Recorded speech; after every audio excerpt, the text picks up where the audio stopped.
Ketika kita tumpahkan, ketenangan diberikan. Nah, ketenangan inilah langkah awal yang memberikan kejernihan dalam berpikir, sehingga kita mudah melangkah untuk menyelesaikan persoalan.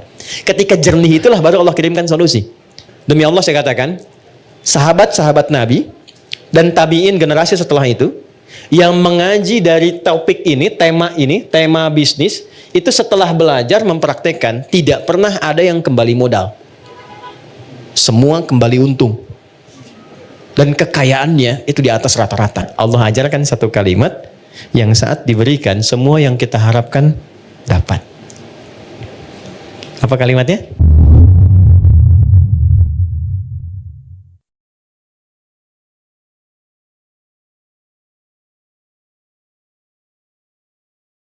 Teman-teman masih ingat di pertemuan yang lalu, kalau orang benar baca Al-Fatihahnya, dan sudah kemarin kita berlatih baca, masih ingat hadisnya? Kalau dia sampai bacaan Iyyaka na'budu wa iyyaka nasta'in, ya Allah, Engkau perintahkan aku sholat, ibadah, sekarang aku sholat.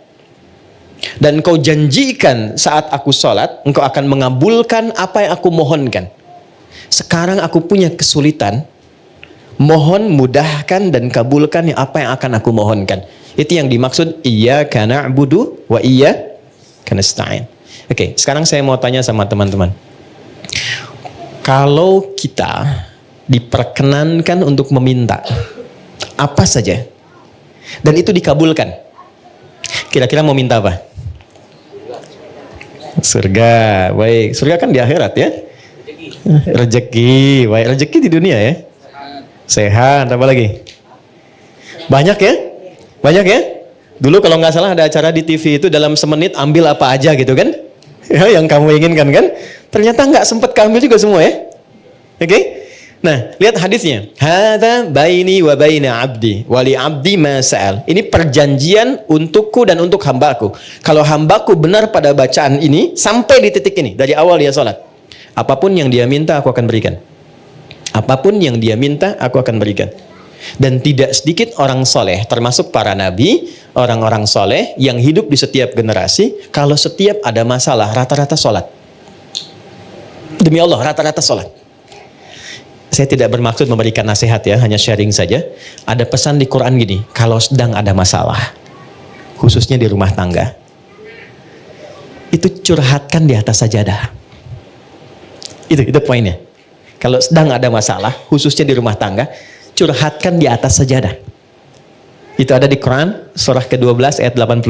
Innama ashku bathi wa huzni ilallah. Adukan, tumpahkan di atas sajadah. Maka yang pertama Allah berikan satu ketenangan dalam jiwa. Jadi walaupun solusinya belum ada, tapi hatinya sudah tenang. Ya. Awas, sajadahnya nggak usah dilebarkan sampai ke Instagram, ke Facebook, nggak usah. Di tempat kita ya. Semakin lebar, semakin meluas persoalannya. Itu janji Allah.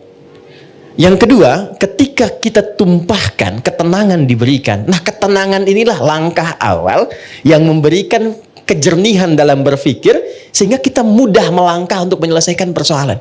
Ketika jernih itulah baru Allah kirimkan solusi. Ya. Nah, sifat kita melakukan itu disebut dengan takwa namanya. Dan kalimat takwa pertama di Quran itu disandingkan dengan sholat.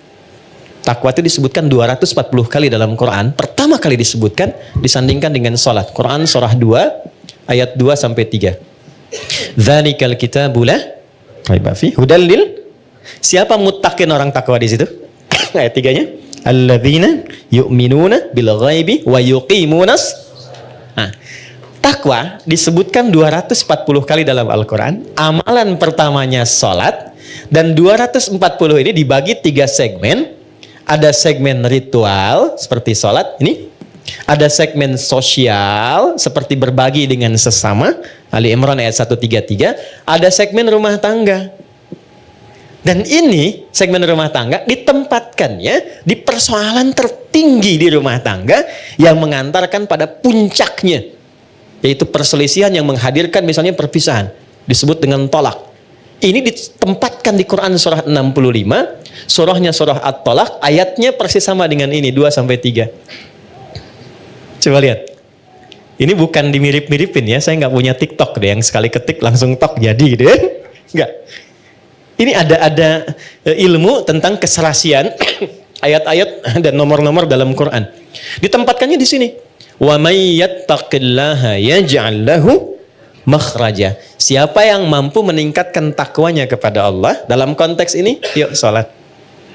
Yaj'al lahu makhraja. Dia punya masalah apapun, aku bimbing untuk menyelesaikannya. Dan hidupnya bukan nggak punya masalah. Sebelum dihadapi, Allah sudah kecilkan sehingga tak terasa bahwa itu persoalan. Itu poin. Ya. Betapa banyak solusi yang ringan tapi jarang dilakukan. Kita memilih berdebat dengan pengetahuan, dengan kekayaan, dengan macam-macam. Sehingga nggak selesai-selesai. Padahal solusinya simpel. Baik ya? Satu ini. Nah sekarang, ada yang lebih dahsyat lagi. Begitu selesai benar baru sampai iyyaka na'budu wa iyyaka nasta'in. Sedang punya masalah apa? Mau minta apa? Ada keperluan apa? Mohonkan. Karena rata-rata bingung mau minta apa, Allah ajarkan satu kalimat yang saat diberikan semua yang kita harapkan dapat. Apa kalimatnya? Oke, setelah iyyaka na'budu wa iyyaka nasta'in, kita baca apa? Ihdinas siratal mustaqim. Itu bukan kalimat biasa, ada rahasia di dalamnya, ada hikmah. Ya, saya tulis dulu ya. Di sini aja. Ihdinas siratal mustaqim.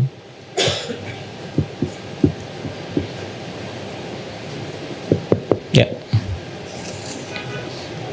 Pelan-pelan. Nanti kita belajar sama-sama cara baca ini dan menyelaraskannya dengan suasana hati kita seperti apa.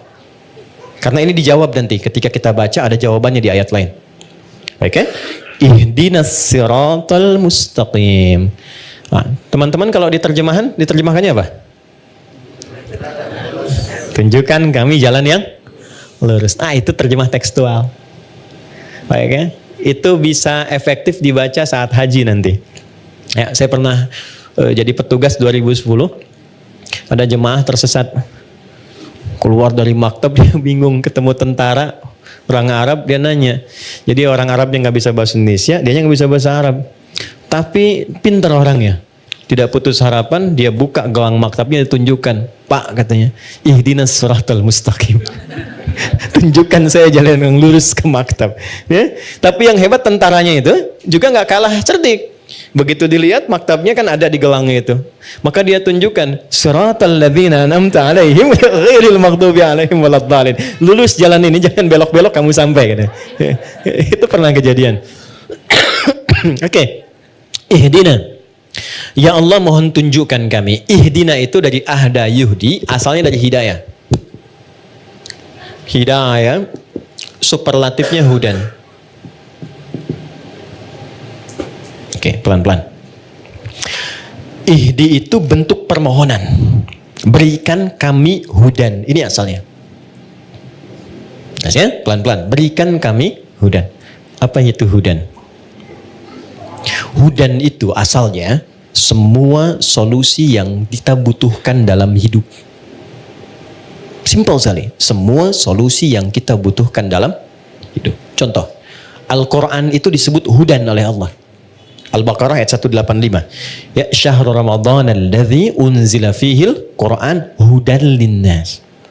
Kenapa Al-Quran disebut hudan? Karena isinya 6.236 ayat dari Al-Fatihah sampai An-Nas itu semua isinya solusi buat kehidupan kita. Tentang anak ada di situ, tentang pekerjaan ada di situ. Tentang maaf ya, semua hal yang kita jalani dalam hidup dari mulai lahir sampai wafat itu ada di situ semua. Jadi bukan ayat bacaan yang hampa makna, bukan. Itu semua kalau dikeluarkan, itu ada temanya secara tematik. Imam Al-Bukhari itu mengeluarkan 97 tema dari Quran. Disusun di dalam kitab beliau namanya Sahih Al-Bukhari. Bukan kitab hadis mata, bukan. Itu ada temanya. Dari mulai tentang iman, Anda bertanya kenapa iman saya suka naik turun. Kalau naik semangat ibadah, kalau turun saya agak malas gitu ya. Di sini nanti dikeluarkan ayatnya, topiknya apa, lalu ayatnya, lalu hadisnya, sejumlah 57 hadis. Ada bab bisnis kitabul buyu'. Teman-teman yang pebisnis, pengusaha, pengen belajar value dari Quran dan hadis, membimbing kita bisnis. Ya, demi Allah saya katakan, sahabat-sahabat Nabi dan tabi'in generasi setelah itu, yang mengaji dari topik ini, tema bisnis, itu setelah belajar mempraktekkan tidak pernah ada yang kembali modal. Semua kembali untung. Dan kekayaannya itu di atas rata-rata. Ya, saya mau sebut Abdurrahman bin Auf, itu sebelum masuk Islam dan belajar dari Quran, itu kekayaannya itu standar aja walaupun kaya. Tapi setelah masuk Islam, itu kemarin riset saya tentang beberapa para sahabat, itu kekayaannya divaluasi kalau kekinian itu sampai dengan 72.000 triliun. Dan ini riset ilmiah yang kemarin kami kaji, 72.000 triliun. Sekarang Elon Musk baru 3.000 ya. Jeff Bezos juga demikian kan, baru di kisaran itu dulu 72.000. Dan hebatnya masuk surga juga tuh. Masuk surga juga daripada miskin gak jelas kan. Nah ini masuk surga juga. Oke. Jadi poinnya begini. Saya agak cepat langsung karena waktu kita terbatas. Ihdina, ya Allah, berikan aku hudan. Solusi dari masalah yang aku rasakan sekarang.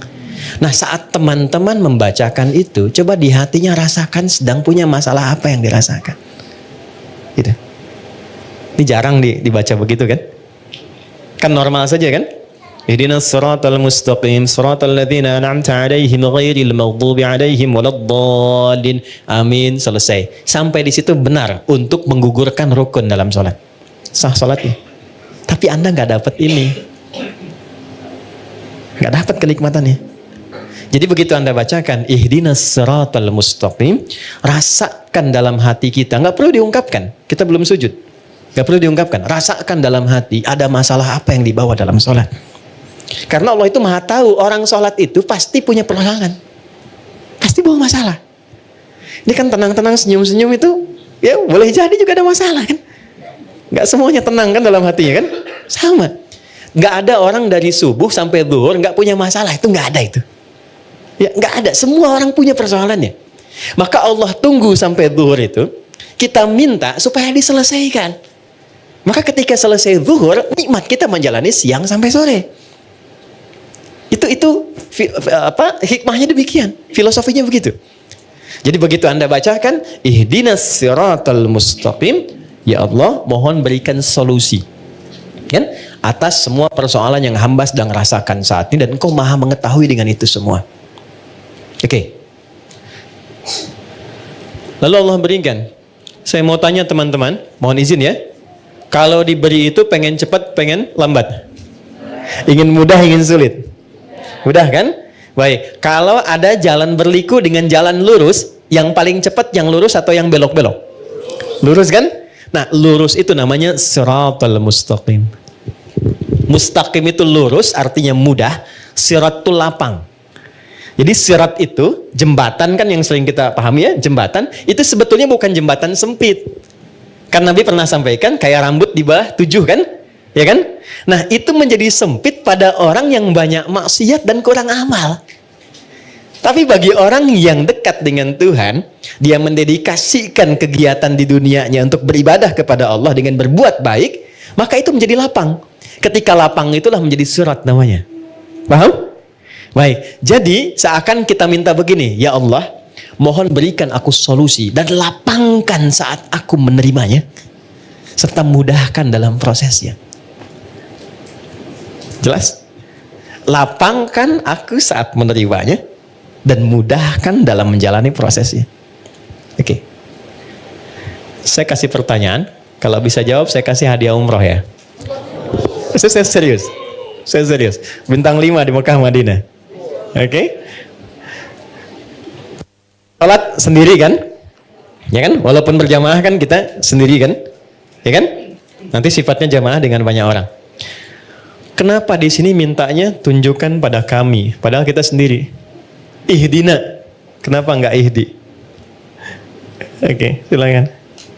Ya. Boleh?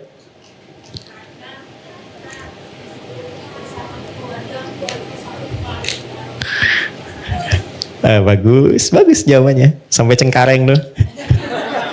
Oke, ada yang lain? Silakan. Berdoa agar kami maksudnya tangan, kaki, kepala semua juga ikut berdoa. Bagus. Sampai migrasi. Waktu habis. Waktu habis. Dari sini, saya cepat saja. Gini, Ini filosofi dalamnya. Ini saya kasih yang paling dalam sekali. Maaf ya. Kalau kita sedang punya masalah. Masalah itu untuk sendiri atau kadang ada yang terlibat di sekitaran kita?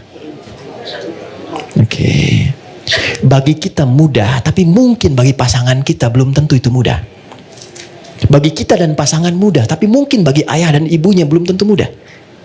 Bagi suami istri mudah, tapi bagi anak belum tentu mudah. Kenapa kita sertakan dina di sini, ihdina, untuk memberikan kesan bahwa ya Allah, berikan solusi atas masalah yang sedang hamba jalani, mudahkan prosesnya dan lapangkan untuk semua yang mengalami itu. Kalau suamiku di dalamnya, lapangkan hati suamiku pula. Kalau ada tetanggaku di dalamnya, lapangkan tetanggaku. Kalau ada ibuku di dalamnya, lapangkan hati ibuku. Itu dalam banget. Itulah sebabnya kenapa menggunakan na, tidak menggunakan bentuk tunggal secara personal. Jadi ketika kita menunaikan sholat, di situ Allah ingin menyelesaikan persoalan, masalah yang kita alami setuntas-tuntasnya, bukan 1-2 tahapan kehidupan. Jelas? Oke, tiketnya masih saya pegang ya. 1. Jelas ya? Paham ya?